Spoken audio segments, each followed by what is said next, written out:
सुप्रभात मुलांनो. आवाज लहान येतोय का? आज न्याहारी केली नाही सकाळी तुम्ही, त्यामुळे आवाज लहान येतोय. हां, पहा काही जणांनी न्याहारी केली, हात वर करतायत मी मी म्हणत. देवकी, सांग बरं तू काय सकाळी न्याहारी केली, काय खाल्लंस? पोहे. पियुष, तू काय हे केलं? दूध पिलं. बरं, शाबाश. मग तुम्ही सकाळी जेव्हा न्याहारी करता तेव्हा तुम्हाला उत्साह येतो आणि तुमचा आवाज हा मोठा येतो, हो की नाही? आता बघा बरं कसा मोठा आवाज आला तुमचा. शाबाश. मग तुम्हाला सकाळी जो न्याहारी करून दिली तुमच्या आईने किंवा दूध करून दिले, जसं पियुष म्हटला मी दूध पिलं, देवकी म्हटली मी पोहे खाल्ले, तर मग हे पोहे हे दूध कोणी बनवून दिलं तुम्हाला? सांगा बरं. राधा, सांग बरं. आईनी. बरोबर. तुमची आई सकाळी तुमच्यासाठी लवकर उठते आणि तुम्हाला सकाळी नाश्ता करून देते, दूध करून देते, हो की नाही? तसंच तुम्हाला मधल्या सुट्टीत खाण्यासाठी डबाही बनवून देते, हो ना? मग या आईसाठी तुम्हाला एक विशेषण वापरायचं आहे. वापरा बरं. सांग बरं आर्य, एक विशेषण आईसाठी. शाबाश. रमा, तू सांग बरं आईसाठी एक विशेषण. बरोबर, मोठी आई. अगदी बरोबर, प्रेमळ आई, मोठी आई. खूप छान विशेषण तुम्ही वापरले. तर हे पहा, आज आता आपण पाठ क्रमांक 13वा बघणार आहोत आणि आपल्या पाठाचं नाव काय आहे? मोठी आई. जसं तुम्ही आता सांगितलं, प्रेमळ आई, मायाळू आई, तशी ही मोठी आई नावाचा आपला पाठ आहे. आणि या पाठाच्या लेखिका आहेत मालतीबाई दांडेकर. मालतीबाई दांडेकर यांचा जन्म धुळे येथे 1911ला झालेला आहे. आणि मालतीबाई दांडेकर या थोर मराठी साहित्यिक आहेत. यांनी प्रौढ वाचकांसोबतच बालवाचकांसाठी देखील वेगवेगळे पुस्तकं, कादंबऱ्या, नाट्य, एकांकिका ह्या त्यांच्या प्रसिद्ध आहेत. शिवाय यांच्या दगडातून देव या पुस्तकाला राज्य पुरस्कार व केंद्र पुरस्कार मिळालेला आहे. तर आपल्या या मालतीबाई दांडेकर यांनी आपल्या या प्रस्तुत पाठामध्ये म्हणजे मोठी आई या पाठामध्ये त्यांनी मोठी आई अर्थात भूमाता या अर्थाने मोठी आई हा वापरलेला आहे हा अर्थ. मग मोठी आई ही मानवालाच नाही तर प्राण्यांना सुद्धा जगण्याचे पूर्ण माध्यम म्हणजे जगण्याचे पदार्थ देते. जगण्यासाठी ती आपल्याला भरपूर काही खाद्य देते, मग ते प्राण्यांचं असो, पक्ष्यांचं असो किंवा माणसांचं असो. एवढंच नाही तर आपल्याला वस्त्र, निवारा या गोष्टी देखील कोण देते? ही मोठी आई. तर आता आपण पाहूया की मोठी आई का म्हटलेलं आहे आपल्या लेखिकेनी आणि त्यांना या पाठातून काय सांगायचं आहे ते आता मी तुम्हाला सांगते. हे बघा, जसं मी आत्ता तुम्हाला म्हटलं की सकाळी उठून तुमच्या आईने तुम्हाला दूध करून दिलं, हो की नाही? दूध करून दिलं, पोहे केले. सकाळी सगळ्यात अगोदर कोण उठतं? तुमची आई उठते आणि सगळ्यांसाठी ती राबते. आणि का राबते? कारण ती तुमच्यावर खूप माया करते, हो की नाही? मग माया म्हणजे काय बरं? माया म्हणजे तुमच्यावर प्रेम करते. तुम्हाला पोटाशी घेते, हो की नाही? तुम्हाला जे हवं नको ते सगळ्यांचं बघते. मग ही आई तुमच्यासाठी सगळं काही करते. तर अशीच अजून एक आई आहे. तर ती आई म्हणजे कोण? जी आपल्याला आपल्या रोजच्या आवश्यक गरजा आहेत. त्या आवश्यक गरजा कोणत्या आहेत? कोण सांगेल बरं? सांग बरं मयूर, मानवाच्या आवश्यक गरजा कोणत्या आहेत? सांगशील का? मदन, तू सांग बरं. शाबाश. मानवाच्या आवश्यक गरजा आहेत अन्न, वस्त्र आणि निवारा. या 3 माणसाच्या आवश्यक गरजा आहेत, हो की नाही? मग हे देण्याचं कार्य कोण करतं? हे सगळं अन्न, वस्त्र देण्याचं कार्य आपल्याला आपली आई, तर यापेक्षा एक मोठी आई आहे, तर ती मोठी आई म्हणजे भूमाता, जिला भूमी म्हणजे जमीन,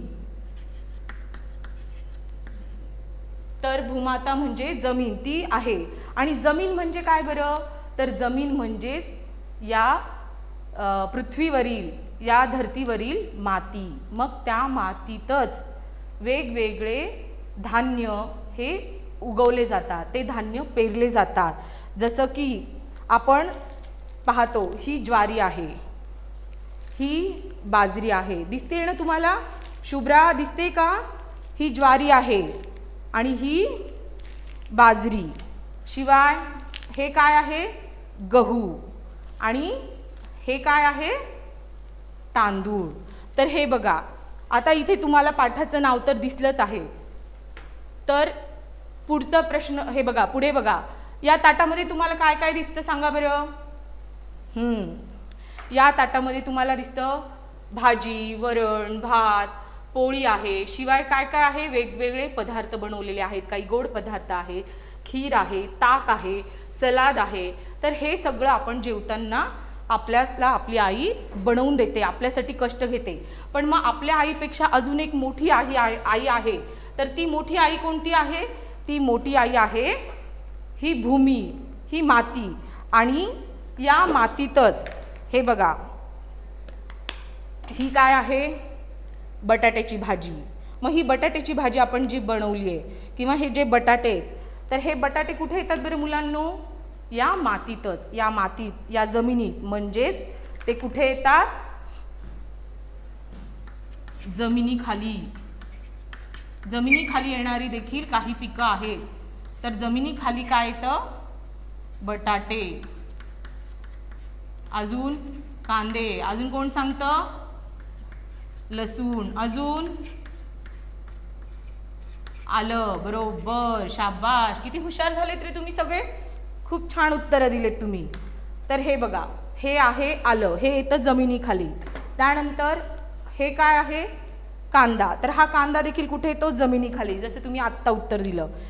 शिवाय हे बघा, आता ताटामध्ये जे जे पदार्थ आहेत त्यातली ही काय आहे? ही भाकरी आहे. तर ही भाकरी कशापासून बनते? या ज्वारीपासून ही भाकरी बनते. शिवाय बाजरीपासून देखील भाकरी बनते. तसेच ही जी पोळी आहे, तर ही पोळी आपोआप येते का? नाही. तर या गव्हापासून पीठ तयार केलं जातं आणि त्यानंतर आपल्यापर्यंत ही पोळी येते. तर ह्या सगळ्या वस्तू, आणि आपण जो भात खातो तर तो भात या तांदळापासून बनतो. मग हे तांदूळ, ज्वारी, बाजरी हे सगळं कुठून येतं? हे सगळं आपल्याला या धरणी मातेत हे सगळं पीक घेतलं जातं. या मातीत हे पीक घेतलं जातं आणि त्यापासून मग आपल्याला हे खाद्यपदार्थ मिळतात, हे अन्न आपल्याला मिळतं. शिवाय पुढे बघा, आता हे बघा, ज्वारीचं दृश्य तुम्हाला दाखवलंय मी. ही गहू आहे आणि इथे दिसते का तुम्हाला मुलांनो? हे बघा, हे ज्वारीचे कणसं आहेत आणि या खालचा जो भाग आहे हा शिवाय गहू आहे. त्या गव्हाच्या खालचा जो हा भाग आहे, तर हा भाग म्हणजेच काय आहे? त्याला कडबा म्हणतात. या भागालाच काय म्हणतात? कडबा म्हणतात. आणि हा कडबा म्हणजेच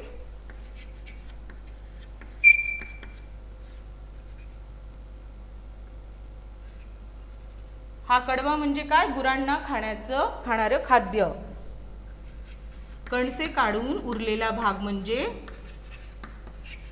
कापून उरलेला गुरांना खाण्याचा भाग किंवा खाण्याचा भाग, किंवा याला वैरण सुद्धा असे म्हणतात. आलं का लक्षात?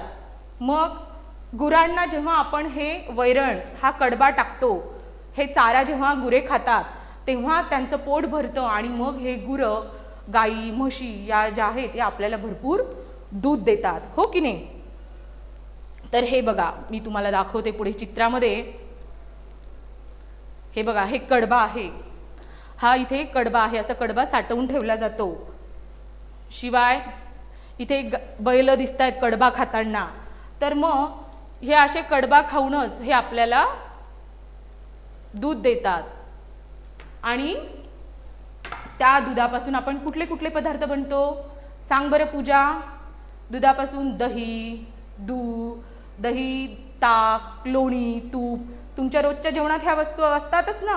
मग हे सगळे जिन्नस कुठून येतात दुधाचे? मग हे सगळे जिन्नस येतात गाईपासनं, कारण गाईच्या दुधापासनं किंवा म्हशीच्या दुधापासनं. मग जर तिने कडबा खाल्ला नसता किंवा तिला ते खाद्य मिळालं नसतं, ती उपाशी राहिली, तर ती दूध देऊ शकली असते का? नाही. तर हे बघा, आता जिन्नस म्हणजे काय? तर जिन्नस म्हणजे वेगवेगळ्या वस्तूला आपण जिन्नस म्हणतो. आलं का लक्षात? तर मग प्राण्यांचं, मी आत्ताच म्हटलं तुम्हाला, मानवांचंच नाही तर प्राण्यांचं देखील खाद्य कोण बनवतं? ही मोठी आई.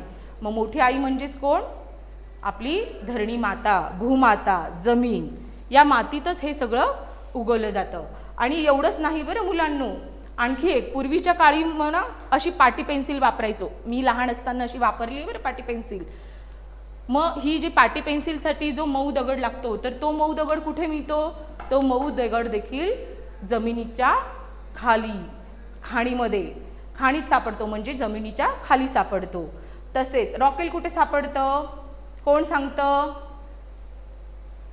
मेघा सांगते का? रॉकेल सुद्धा जमिनीच्या खाणीत म्हणजे पोटात सापडतं. बरोबर, शाबाश. आता बघा, हा काय आहे? आंबा. मग या आंब्यासारखी वेगवेगळी फळं तुम्हाला सगळ्यांना आवडतात, जसं मोसंबी, संत्रा, नारळ पाणी पिता तुम्ही, कौट असतं, पेरू. हे वेगवेगळे फळं तुम्ही जेव्हा खाता, किंवा ही जी काकडी आहे, तर ही काकडी आपण सोबत ताटामध्ये घेतलेली असते किंवा आपण नुसती खातो. मग हे सगळं कुठं येतं? तर हे सगळं देखील या मातीतच बी रुजतं आणि त्या मातीतूनच ही जी मोठी आई आहे, ती मोठी आई आपल्याला देते. बरोबर. याशिवाय आपण वेगवेगळ्या ठिकाणी फिरायला जातो. तर वेगवेगळ्या ठिकाणी का फिरायला जातो? आपल्याला निसर्गरम्य वातावरण बघायला आवडतं. शिवाय वेगवेगळे फुलं, पानं, हे दृश्य आपल्याला बघायला आवडतं, हो की नाही? तर मग हे जग सगळ्या सुंदर फुलांनी, झाडाझुडपांनी, निसर्गाने अगदी सुंदर दिसतं आणि आपलं मन तिथे प्रसन्न होतं. तर मग ही झाडं झुडपं येतात कुठे? तर ही झाडं झुडपं देखील या मातीतच येतात.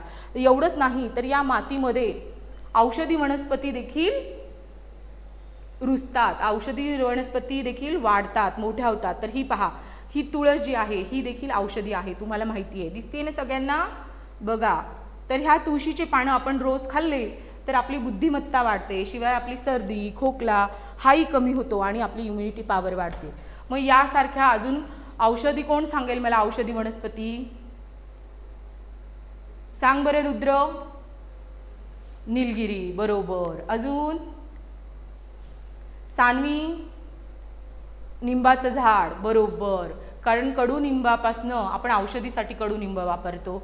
शिवाय निलगिरीचं तेल सुद्धा औषध म्हणून वापरतो. कोरफड औषध म्हणून वापरतो. मग हे सगळी औषधी झाडं किंवा इतर झाडं ही कुठे येतात? कुठे यांचे बी रुजतं? कुठे यांची मुळा घट्ट पकडल्या जातात? त्या या मातीतच. आलं का लक्षात मुलांनो? त्याशिवाय आता आपला पुढचा जो हा घटक आहे, तर आता या घटकाकडे आपण वळूया. तर हा घटक काय? वस्त्र. तर आपण जे वस्त्र घालतो, हे वस्त्र कशापासून येतात बरं? कोण सांगेल? मिनल सांगते का? शाबास, छान प्रयत्न केला बेटा तू. तर हे वस्त्र आपले येतात कापसापासून, सुतापासून. तर कापूस कुठून येतो बघा बरं? कापूस.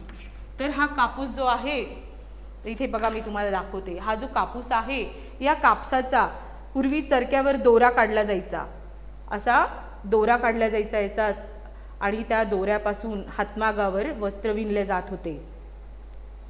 दिसते का सगळ्यांना? तर हा कापूस जो आहे, तर हा कापूस कुठे येतो? हा कापूस येतो कपाशीच्या झाडाला, आणि त्या कपाशीच्या झाडाला आलेल्या कापसापासून सुती वस्त्र तयार करतात. जसं की मी आता पहा, ही जी साडी घातली आहे, ही काय? ही सुती साडी आहे माझी. तुम्हाला माहिती आहे आपल्याला गांधीजींनी सांगितलेलं आहे की आपले देशी स्वदेशी वस्त्र वापरायचे आणि त्याच्यामध्ये खादीला जास्त प्राधान्य दिलेलं आहे.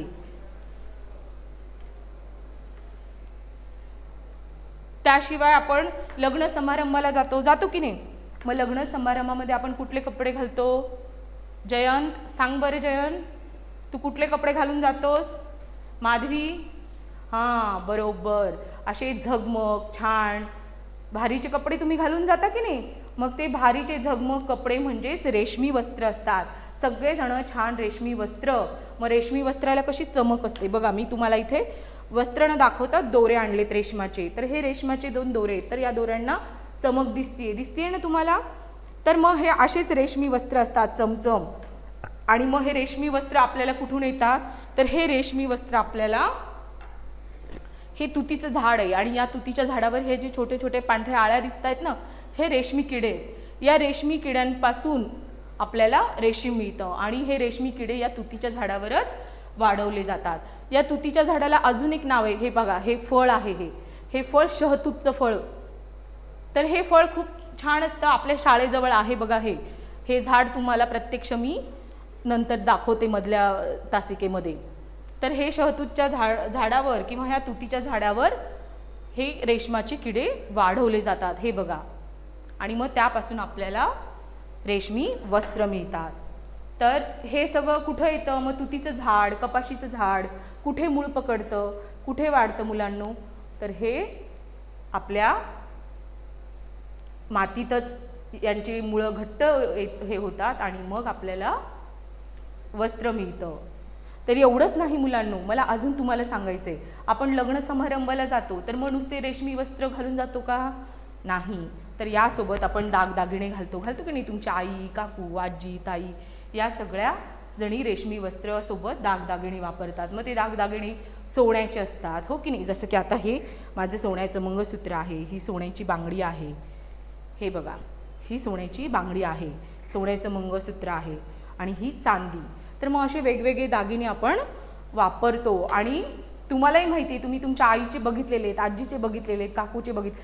मग हे चांदी, सोनं, रुपे, कथील हे सगळे धातू कुठून येतात बरं? तर हे सगळे धातू देखील या मातीच्या पोटातच सापडतात आणि मग त्यावर प्रक्रिया करून वेगवेगळे दागिने बनवले जातात. जर हे धातू आपल्याला सापडले नसते तर काय झालं असतं? आपल्याला भांडी मिळाली असती का? नाही. आपल्याला भांडी ही मातीचीच वापरावी लागली असती. मग ह्या मातीच्या पोटामध्ये हे धातू सापडले आपल्याला, त्यामुळे आपल्याला वेगवेगळे भांडी वापरता येत आहेत. तर अजून पुढे ऐका बरं मुलांनो, आणखी काय आहे?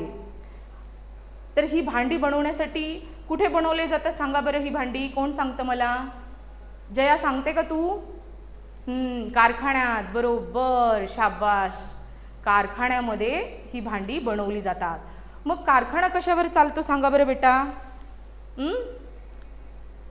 कारखाना कशावर चालतो? तर कारखाना हा कोळशावर चालतो. आणि हा जो कोळसा आहे मुलांनो, हे बघा, ह्या कोळशाच्या खाणी आहेत. इथे कोळशावर काम करणारी मुलं दिसतायत, माणसं दिसतायत या खाणीमध्ये. तर हा कोळसा जो आहे हा दगडी कोळसा म्हणतात त्याला. आणि या कोळशामुळेच मोठमोठे कारखाने चालतात. तर कारखाने चालतात कशावर?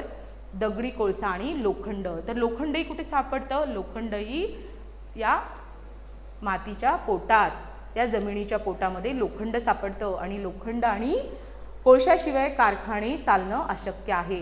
जर लोखंड नसतं आणि कोळसा नसता तर तुम्हाला बसायला खुर्च्या, झोपायला पलंग किंवा वेगवेगळ्या, समजा ही जी खेळणी आहे ही पण लोखंडाचीच आहे, ही मिळाली नसती. मग घरात आता तुम्ही वेगवेगळे प्रकल्प करण्यासाठी कात्री वापरता, स्वयंपाकघरामध्ये चाकू वगैरे वापरला जातो.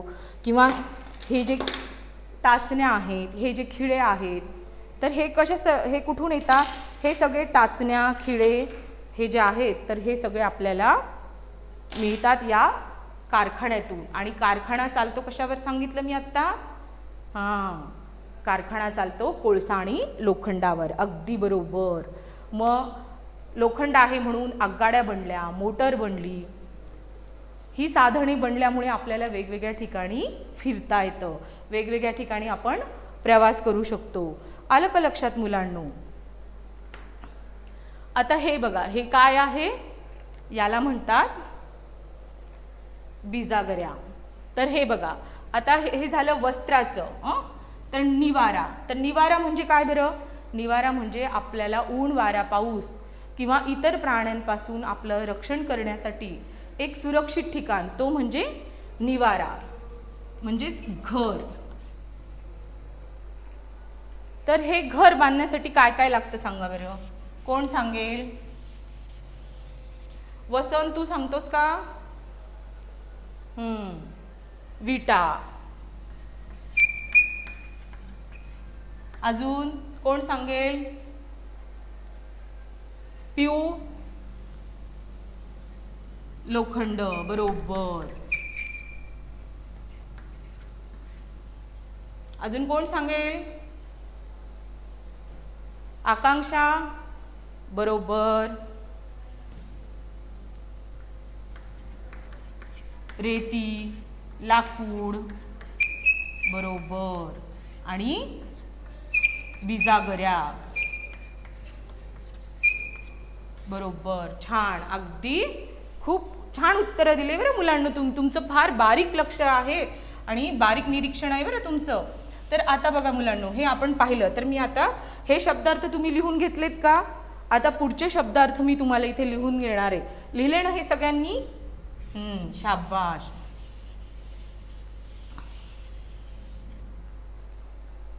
तर सळ्या ज्या असतात,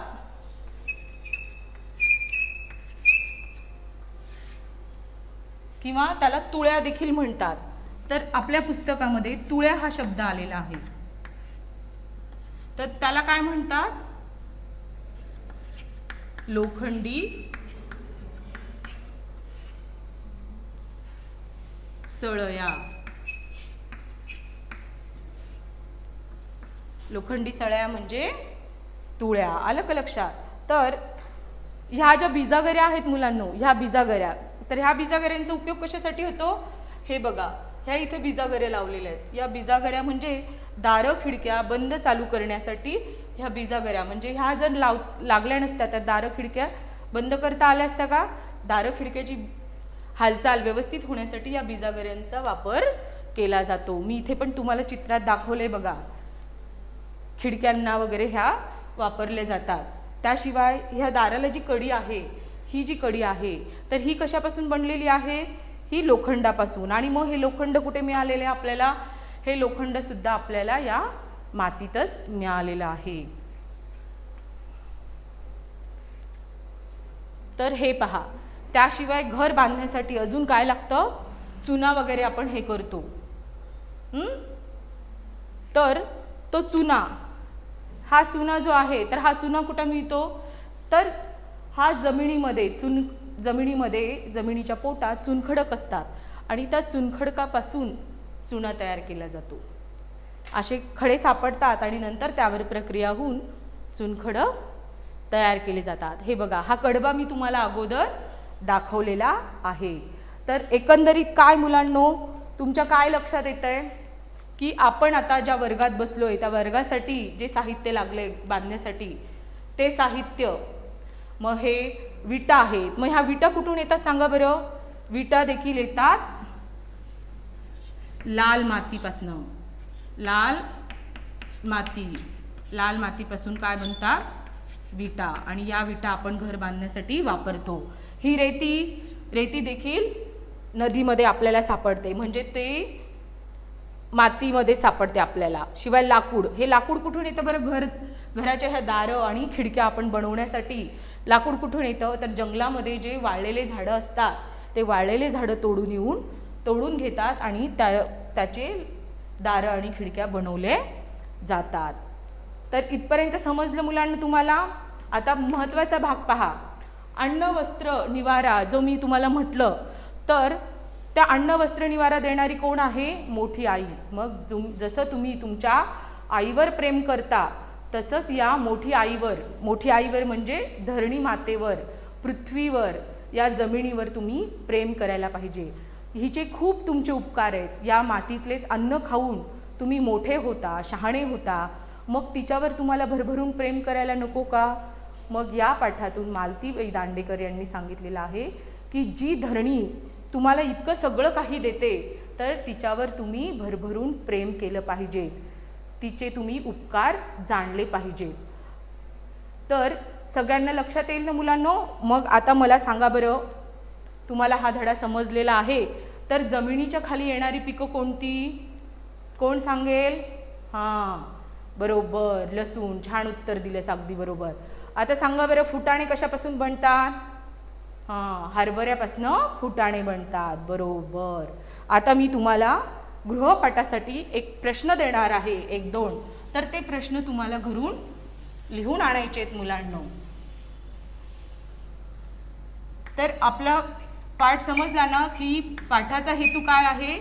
आपल्यावर जी भरभरून प्रेम करते त्या आईवर आपण प्रेम केलं पाहिजे. जमिनीखाली येणारी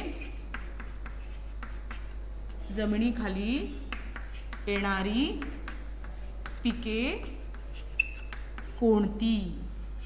कोणती ती लिहा.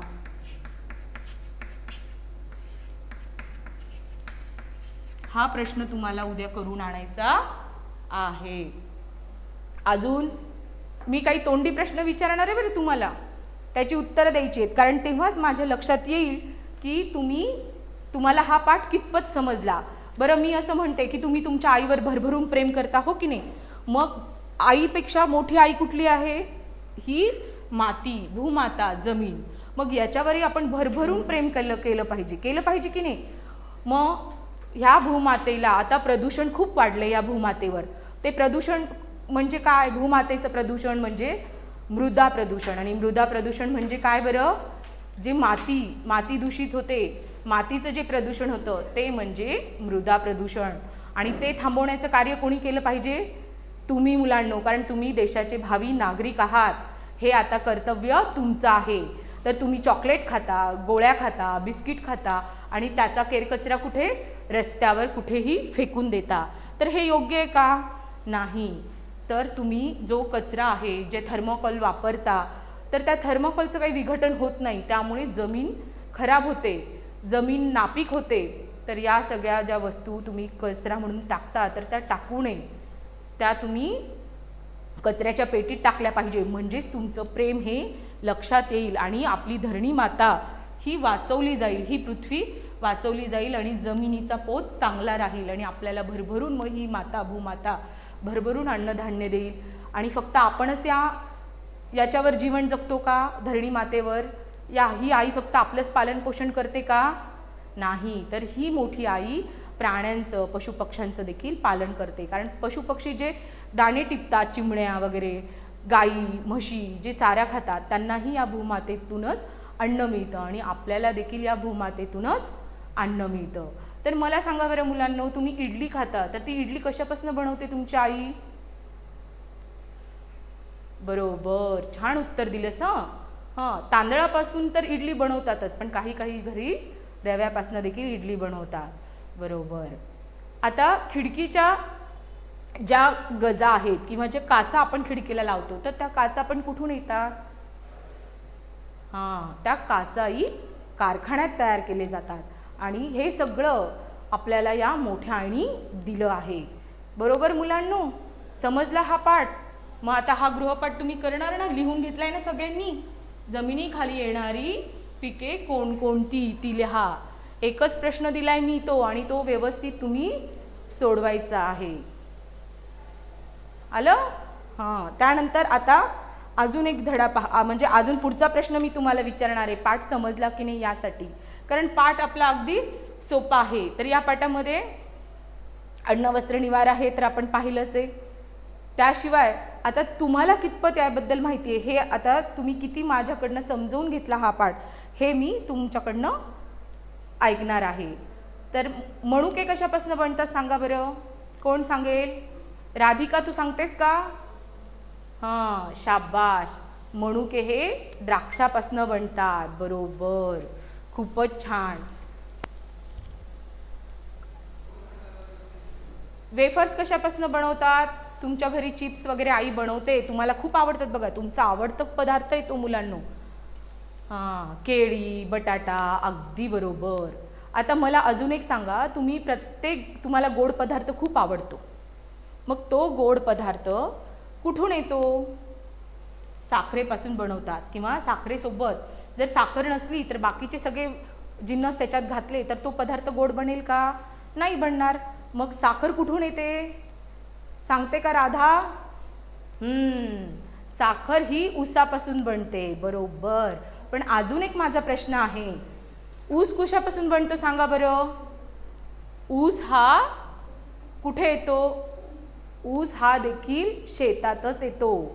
शेतात म्हणजे या मातीत, या जमिनीमध्ये, या जमिनीतच त्याचे बी रुजले जातं आणि त्या ऊसावर प्रक्रिया करून आपल्यापर्यंत साखर पोहोचवली जाते.